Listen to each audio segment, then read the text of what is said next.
Press conference था आज, क्या कुछ मुख्य बातें रही? बिल्कुल। आगामी 29 और 30 को देश के यशस्वी प्रधानमंत्री आदरणीय श्री नरेंद्र मोदी जी का आगमन हो रहा है। उस कार्यक्रम में लोक जनशक्ति पार्टी रामविलास की ज़्यादा से ज़्यादा भागीदारी। सीट शेयरिंग पर जो है बिहार में अभी स्थिति क्लियर नहीं हुई है एनडीए की, इस पे क्या कहिएगा? सीट शेयरिंग पे देखिए, सीट शेयरिंग पे जहां अड़चन होता है।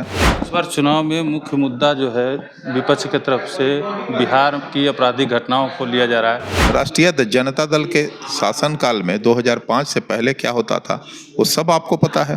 उसके बाद लालू प्रसाद यादव ने उनको घर और मतलब परिवार और पार्टी से 6 साल के लिए बाहर निकाल दिया है, इसको कैसे देखते हैं?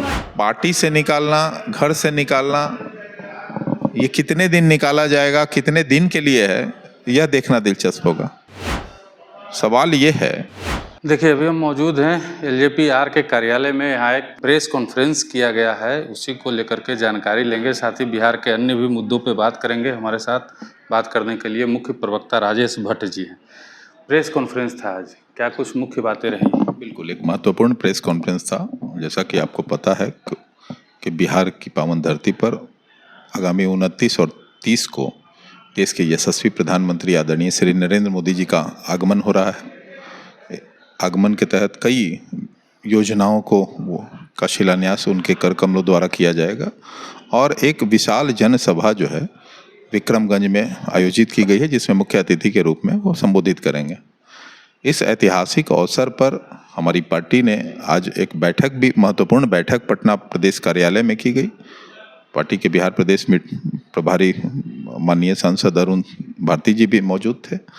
तो सर्वसम्मति से ये निर्णय लिया गया है कि उस कार्यक्रम में लोक जनशक्ति पार्टी रामविलास की ज़्यादा से ज़्यादा भागीदारी, भूमिका कैसे हो, हमारे ज़्यादा से ज़्यादा कार्यकर्ता वहाँ शामिल कैसे हों उनकी अगवानी में। चूँकि हमारे पार्टी के राष्ट्रीय अध्यक्ष सह केंद्रीय मंत्री श्री चिराग पासवान जी भी उस जनसभा को संबोधित करने जाएंगे, तो अपने देश के यशस्वी प्रधानमंत्री के सम्मान में, पार्टी के राष्ट्रीय अध्यक्ष के सम्मान में हम क्या क्या बेहतर कर सकते हैं, इस पर विस्तार से चर्चा की गई है। क्या लगता है सीट शेयरिंग वगैरह पर भी कुछ चर्चा होगी? प्रधानमंत्री यहाँ आएंगे तो सीट शेयरिंग पे जनसभा में तो चर्चा होती नहीं है।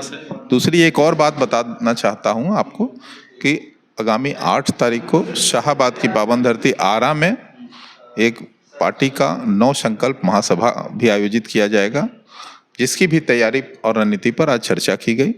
वहाँ कैसे मौजूदगी हो, चूँकि एक विशाल जनसभा होने जा रहा है। मैं समझता हूँ कि आरा की पावन धरती पर एक अच्छी संख्या उस दिन दिखेगी और उस जनसभा को संबोधित हमारे पार्टी के राष्ट्रीय अध्यक्ष करेंगे।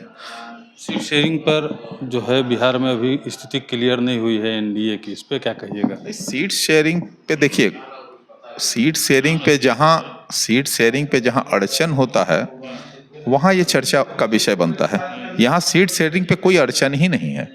सब शीर्ष नेता बैठेंगे और आपस में मिलकर तुरंत बात हो जाएगी। अभी हुआ कुछ? जैसे ही फाइनल होगा, नहीं, कई राउंड की बैठक हुई है। शीर्ष नेताओं की तो बैठक लगातार होती ही रहती है और चुनावी वर्ष में निश्चित तौर पर चुनाव को केंद्र में रखते हुए बात होती है। तो कई बातें ऐसी हैं जो गठबंधन के अंदर जो चल रहा है, वो जैसे ही अपने मुकाम पे आएगा, जैसे ही वास्तविक स्थिति में आएगी, निश्चित तौर पर एक साझा प्रेस कॉन्फ्रेंस करके हम जो है एनडीए के तहत आपको जानकारी देंगे।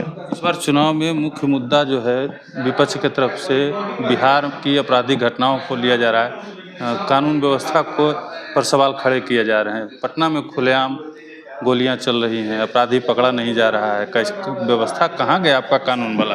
का उन्हें आदत सी हो गई है। मैं कहता हूं कि अपराध हर देश में होता है, हर राज्य में होता है, कम या ज्यादा। नहीं, अभी अपराध की बात जो है राष्ट्रीय जनता दल कर रही है। राष्ट्रीय जनता दल के शासनकाल में 2005 से पहले क्या होता था वो सब आपको पता है। मैं ये नहीं कहता कि यहाँ अपराध हो, लेकिन तब अपराधी खुलेआम बेलगाम घूमते थे। आज ये फर्क है कि कानून का बिहार में राज है।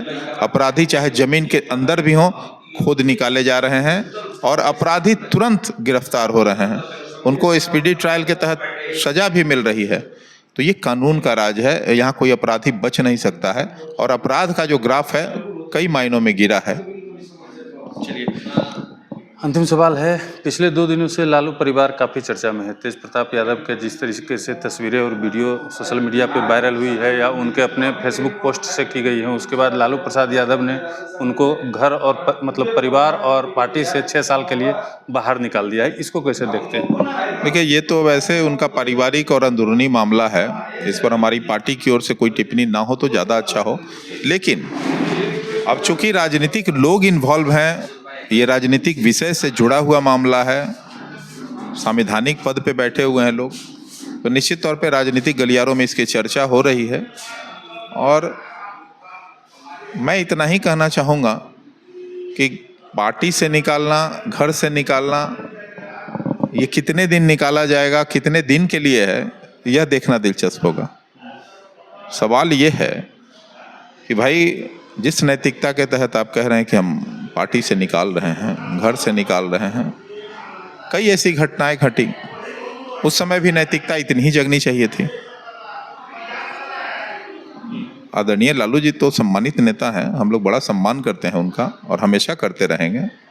लेकिन नैतिकता, जिस नैतिकता की ओर इशारा करते हुए उसे उन्हें घर से निकाला गया, उससे पहले भी कई घटनाएं घटी हैं और आदरणीय लालू जी को तो पूरी तरह से जो है पता है। तो उस पर क्या कार्रवाई उन्होंने और क्यों नहीं किया था? अभी तक आधिकारिक रूप से कोई पत्र वगैरह भी जारी? ये बिहार की जनता का आईवास है, चूंकि चुनावी वर्ष है, कोई बड़ा बखेड़ा ना हो, विपक्ष इस पर हमलावर ना हो, कई तरह की बात है जिसको लेकर इस तरह की बात उठाई गई है। और कुछ नहीं है? मैं नहीं समझता, ये आईवास है, सिर्फ बिहार की जनता को लेकर आईवास है। लोग कह रहे हैं लालू जी नजीर पेश किए। नजीर पहले भी पेश करना चाहिए था, किसने रोका था? भाई लालू जी का हम सम्मान करते हैं, अभी भी उन्होंने किया तो हम निश्चित तौर पर उनका आदर करते हैं।